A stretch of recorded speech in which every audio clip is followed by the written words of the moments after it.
Hello friends, welcome to my channel. আমার রান্নাঘরে আপনাদের সকলকে জানাই অনেক স্বাগত। আমি আজ বানাবো মোগলাই পরোটা রেসিপি। এটা বানানো কিন্তু খুবই সহজ, আর বাইরের স্ট্রিট ফুড খাওয়ার থেকে আমরা যদি বাড়িতেই সেটা ভালোভাবে বানিয়ে নিতে পারি তাহলে আর কোনো কথাই হবে না। বাড়িতে কিন্তু আমরা সমস্ত রকম হাইজিন মেনটেন করে সমস্ত খাবার বানিয়ে থাকি, তাই সেটা স্বাস্থ্যের পক্ষেও খুব একটা ক্ষতিকর হয় না। তো চলুন আজকের মোগলাই পরোটার রেসিপিটি দেখে নেওয়া যাক।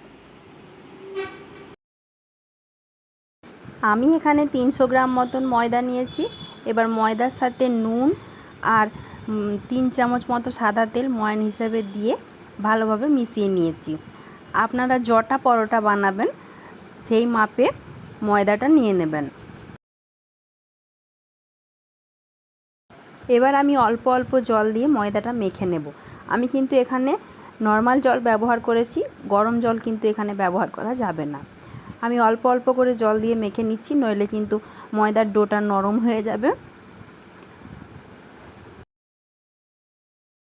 এইভাবে হাত দিয়ে ভালোভাবে চেপে চেপে ময়দাটা বেশ কিছুক্ষণ সময় নিয়ে ভালোভাবে মেখে নিতে হবে।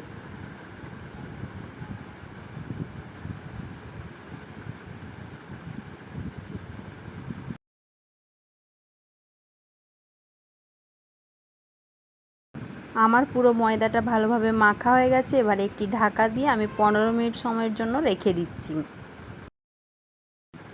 15 মিনিট পর ময়দাটাকে এভাবে পরোটার মতো গোল গোল লেচি কেটে আমি তেলে আবারও 10-15 মিনিটের জন্য ভিজিয়ে রেখে দেব।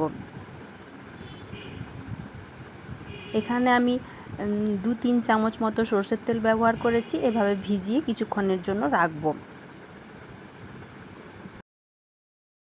15 মিনিট পর আমি লেচিটা তেল থেকে তুলে নিয়ে পরোটাটা বেলতে থাকবো।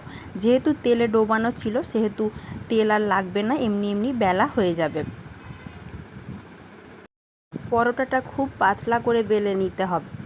আমি আজকে যে মোগলাই পরোটাটা বানাবো সেটা শুধু ডিম দিয়েই বানাবো। অনেকে ডিম মাংস দুটো দিয়েই বানায়, আমি আজ মাংসটা দিচ্ছি না, অন্য কোনো দিন ডিম মাংস একসাথে দিয়ে আপনাদেরকে দেখাবো।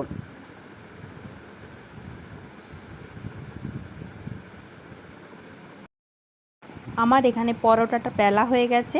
কতটা পাতলা করে বেলেছি তা আপনারা ভিডিওতে দেখেই বুঝতে পারছেন। এবার আমি সাইডটা একটু হালকা করে টেনে টেনে লম্বা করে নিচ্ছি। এই কাজটা খুবই সাবধানতার সাথে করতে হবে, নইলে কিন্তু ছিঁড়ে যেতে পারে। এবার আমি আড়াআড়িভাবে একটু তেল ছড়িয়ে নিচ্ছি, দিয়ে চারদিকে এভাবে মুড়ে নেব। আপনারা ভিডিওটা দেখে বুঝতে পারছেন কিভাবে করছি। আমি বাকি পরোটাগুলো সেম প্রসেসে এইভাবে বেলে নিয়ে তারপর চারদিক দিয়ে মুড়ে নেব। এবার আমি একটি প্লেটের ওপর এগুলো তুলে রাখছি। আমি প্লেটটাতে প্রথমে একটু তেল বুলিয়ে নিলাম যাতে জড়িয়ে না যায়। এবার আমি একটি ফ্রাই প্যানের ওপর সামান্য একটু তেল ছড়িয়ে এগুলো হালকাভাবে ভেজে নেব। এই সময় গ্যাসের ফ্লেমটা অবশ্যই লো করে রাখতে হবে, নইলে পুড়ে যাবে। কিছুক্ষণ সময় নিয়ে সমস্ত পরোটাগুলো এভাবে হালকা করে একটু উল্টে পাল্টে ভেজে নেব।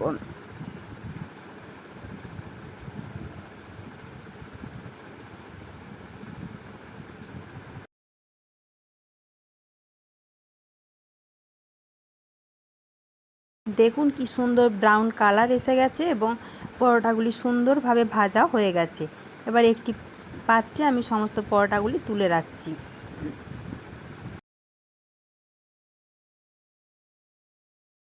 এবারে আমি একটা মোগলাই পরোটার জন্য নিয়ে নিচ্ছি এখানে একটা ডিম। ডিমটা আমি ফাটিয়ে নিচ্ছি, তারপর ডিমের ওপর দিয়ে দিচ্ছি পরিমাণ মতো লবণ, পেঁয়াজ কুচি, লঙ্কা কুচি, আর দিয়ে দিচ্ছি সামান্য একটু ছোট ছোট করে কোঁচানো আদা, দিয়ে ডিমটাকে ভালোভাবে মিশিয়ে নেব।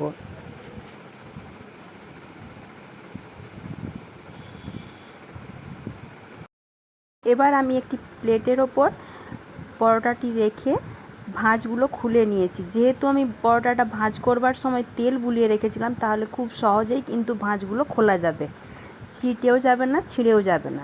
এবার ফেটিয়ে রাখা ডিমটা আমি এর ওপর দিয়ে আবার চারটা দিক মুড়ে নেব। এবার কড়াইতে তেল ভালোভাবে গরম হয়ে গেলে আমি মোগলাই পরোটা দু হাত দিয়ে ভালোভাবে ধরে তেলের ওপর দিয়ে দিচ্ছি। আমি ভাঁজ করা অংশটা উপরের দিকে রেখেছি।